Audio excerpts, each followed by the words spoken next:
everybody, hope you're doing marvellously. As ever, please subscribe. You can hit the notifications bell and be notified. And apparently now you have to go to some settings and say that you want to watch the videos. I don't know. But if you subscribe, I'd really appreciate it.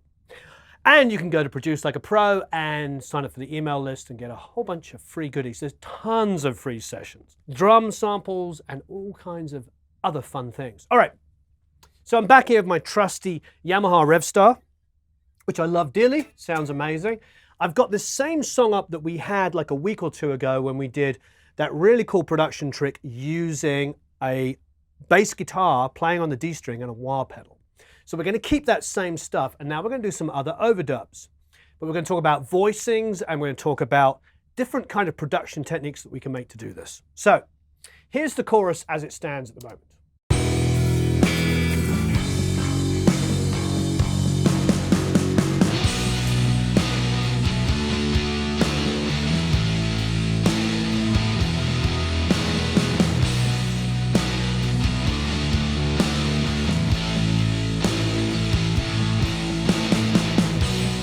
So it's just a big grungy song. I mean, that was the whole idea of this song, was it was kind of grungy. When you know who it's about, you'll understand why. Answers on a postcard, please. No, so what's going on? I've basically got guitar and bass basically doing this.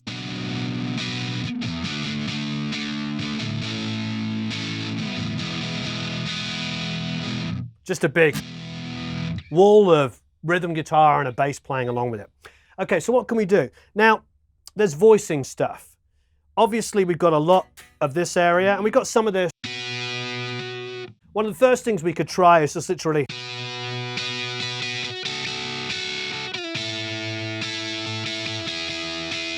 We could do that to add to it. So let's just hear what that sounds like. Now, what that is just the highest two notes of the chords reinforcing it.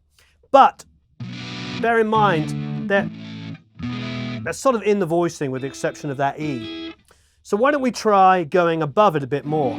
So if that's the B minor, let's try the B, the D, the A, the E.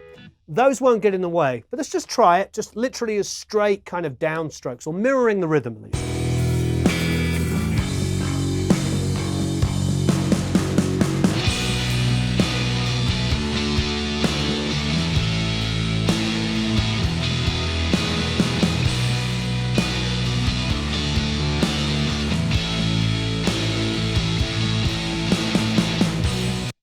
So it kind of works, it's cool, it's interesting, but it's just now adding a lot more to the grunge. So why don't we do this? We could do this obviously with a guitar pedal, but let's open up a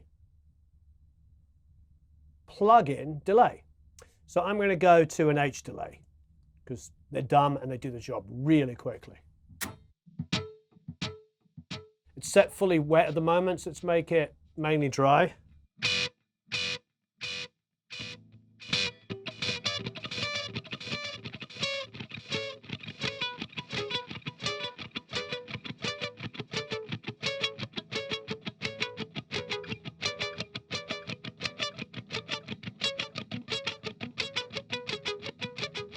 So there's sort of like, there could be something in there with that dotted eighth note. It'll add a different kind of movement. So let's just mess around with that for a second.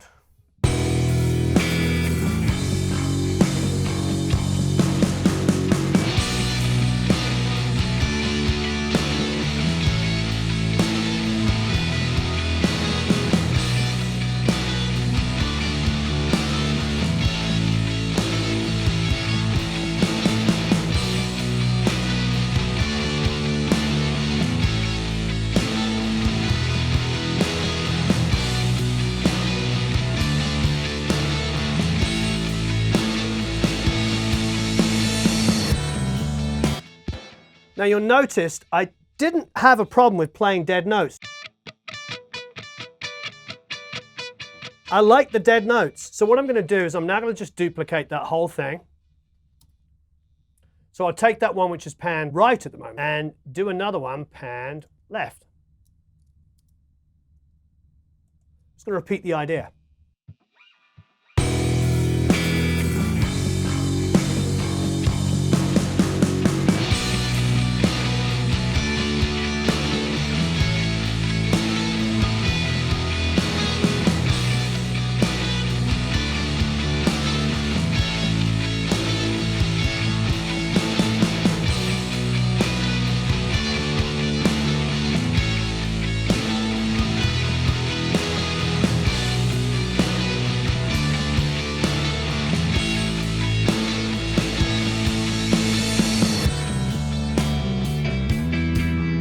So it's a pretty straightforward idea. But what I like about it, and I'll just do a little cleanup here. What I like about it is I can bury it and just use it for movement because it's also adding like tack, tack, tack, tack, tack. So if we create another pair, we could play an octave lower, which would be quite simple.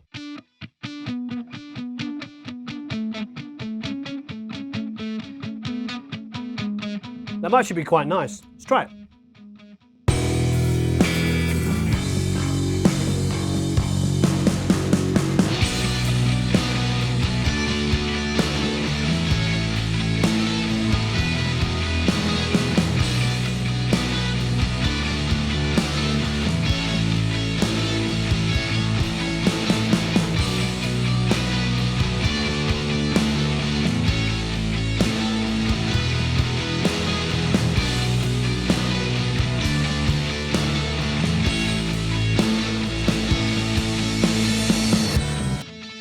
So pretty straightforward idea. You know, you can see how dumb it was, the part I played. Didn't take much effort at all really to do it. So we're going to double this part now. Pan to the other side.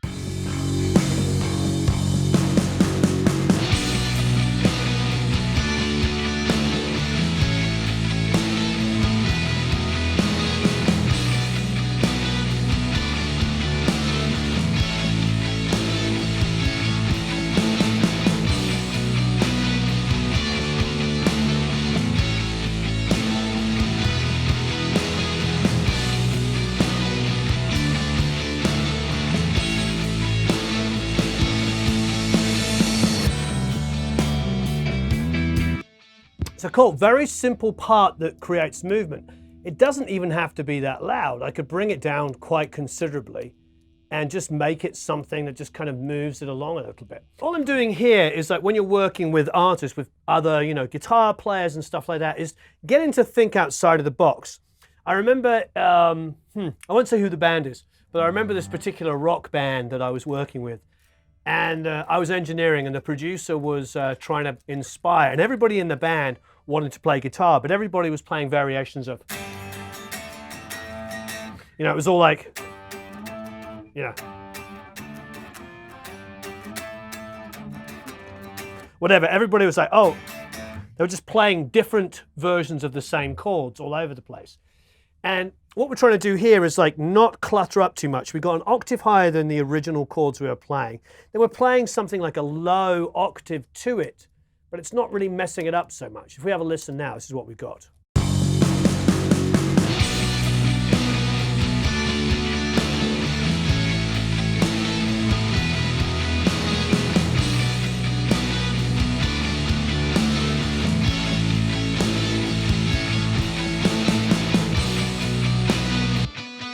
But it's super loud. It doesn't have to be that loud. You know, we could, if I group the whole lot together, just create one big group here. Let's bring this down considerably to here.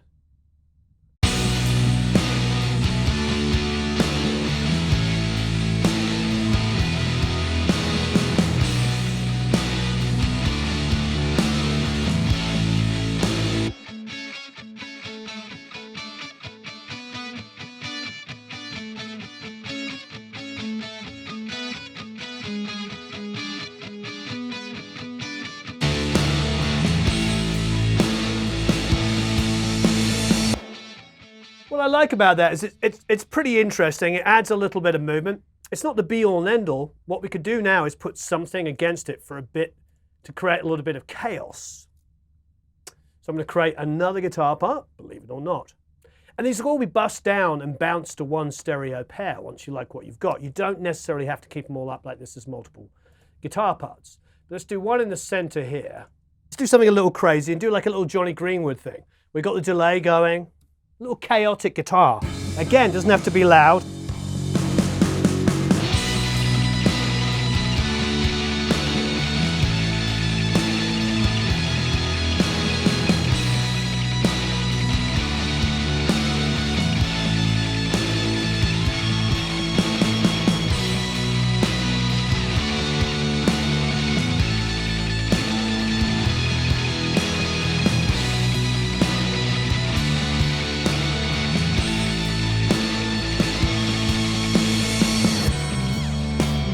So what I like about that is a little bit of a chaos thing. Actually, that's just using the sort of generic Marshall crunchy tone.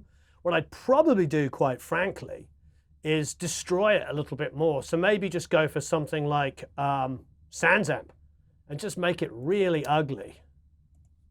There you go.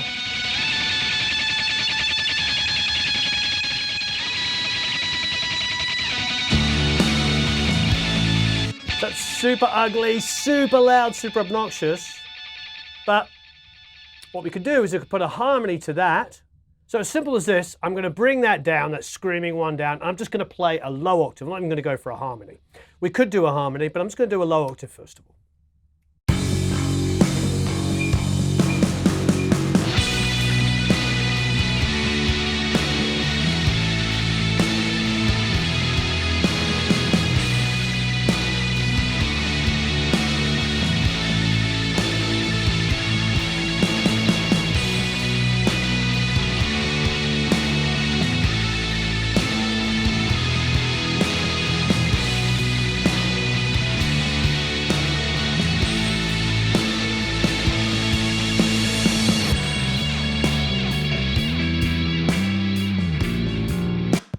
That's pretty bright and screaming on the Sans Amp. We could easily like take some of that high end off a little bit here.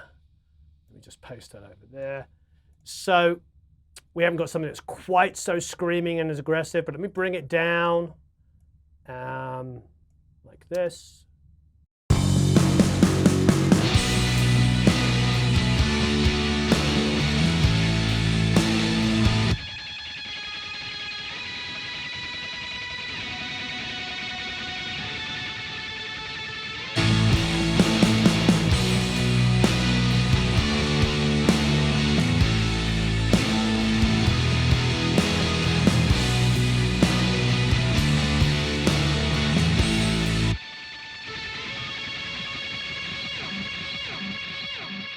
There's some chaos, some sort of Jonny Greenwood-y chaos. We all love Jonny Greenwood.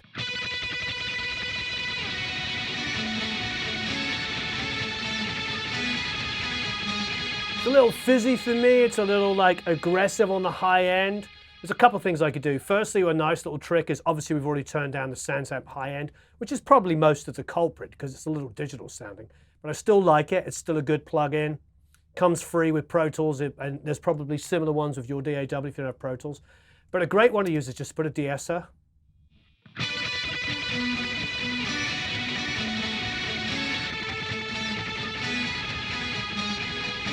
Immediately gets rid of that excessive brightness.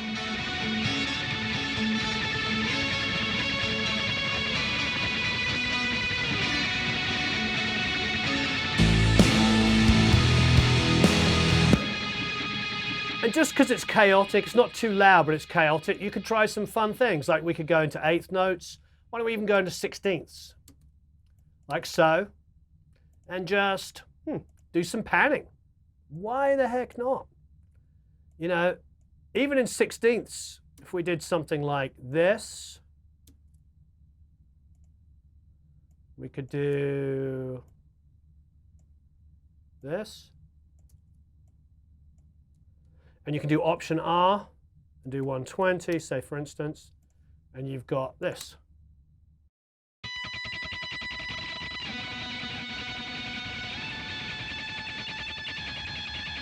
So add some chaos to it. And what I would do on the other guitar here, the opposite one, is pan them so they're not at the same place at the same time. So let's do this. So, excuse me, like this. Do that, same thing, 120, and you're going to have them going opposite each other.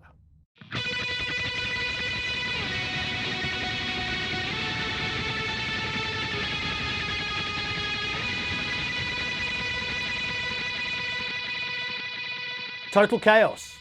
But low, it will produce movement.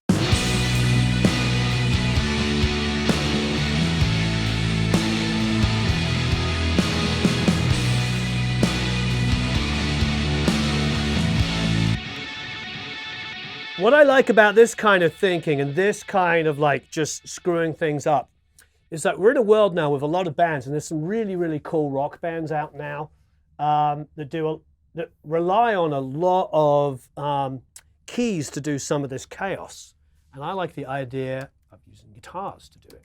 So as a guitar player, it's really refreshing to just kind of come up with some of this chaotic stuff. Now, if I bring these two parts in together, for instance, with the heavies that we did a couple of weeks ago on the previous production video, it's like listen to all of that together.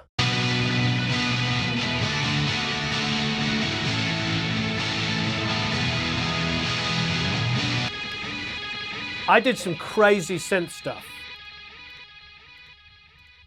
here.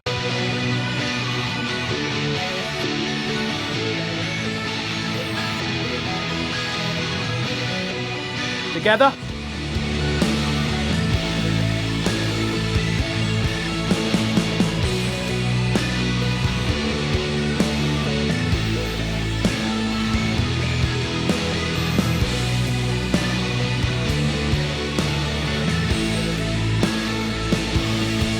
So with a song like this, we went full grunge.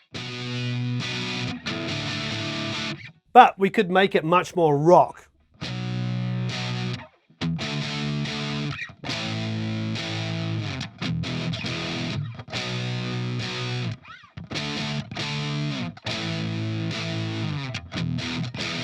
We could do something like that. We could even drop D it for that second chord.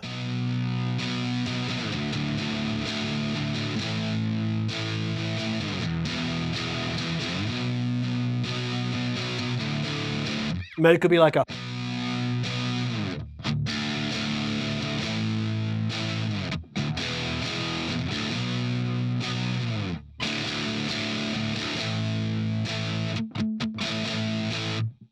You know, it could be a lot heavier, a lot more syncopated. And it's amazing. It sort of proves where you can really go in any direction with this. With this kind of song, you could make it grungy, you can make it far more syncopated. The world is really your oyster.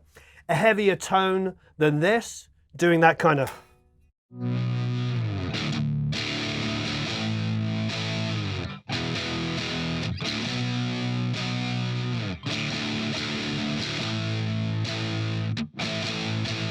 You know, full syncopation would be absolutely phenomenal, and still use those other kind of guitar ideas with, of course, the synths.